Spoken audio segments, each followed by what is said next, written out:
The Rolling Stones toured in this country. Jagger made the audiences crazy. Playing at a fierce fever pitch, the Rolling Stones reconfirmed their reputation as the greatest rock and roll band in the world, but that was 3 years ago, and a lot of things have happened to them since then. For one thing, they've all passed their 30th birthdays, and after 11 or 12 years of this, it can't be too exhilarating to rehearse until 5 in the morning. To make the thing work right, all the tons of lighting and sound equipment and all the special effects machines, after being moved from city to city, have to be carefully reassembled and rechecked. It takes hours, and until it all works, they have to keep at it. It's a job, and it's extremely unglamorous. Of course, the $12 million they expect to gross from this tour makes it all a bit more bearable, but still it's a lot of work. The day of the first concert in Baton Rouge, the thing that surprised me most was how unruffled the audience was before the show. True, it was a Sunday afternoon, but even so, they were very unemotional about the whole experience. And before the concert began, I decided that the real test of whether or not the Stones were still the greatest rock and roll band in the world would be whether Jagger could get this crowd up on its feet. Well, he did it. Pouting, preening, prancing across the stage, changing identities from drag queen to macho mystery man, he had them cheering with reckless abandon. Between the matinee and the evening performance, the band did what most rock and roll bands do between shows, that is, nothing much. Nobody was raped or pillaged.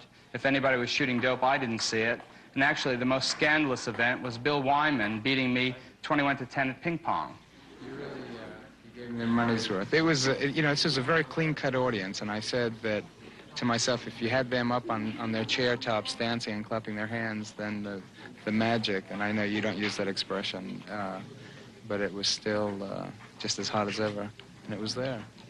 No, they're a very good audience, and they didn't, I mean, we never played here, so they would never seen us before. So not like a captive, Rolling Stone freaks, I mean, they may have liked the band, but they've never seen them, or some of them may have done, the majority, no. I heard one reporter calling in his story to his newspaper, and he said that he mentioned some things about the concert, and then he said, despite some very minor flaws, it confirmed the Rolling Stones as the greatest rock and roll band in the world. So I think that's pretty accurate. I just think it's just quite a good band, I don't think they're that great.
Rolling Stones.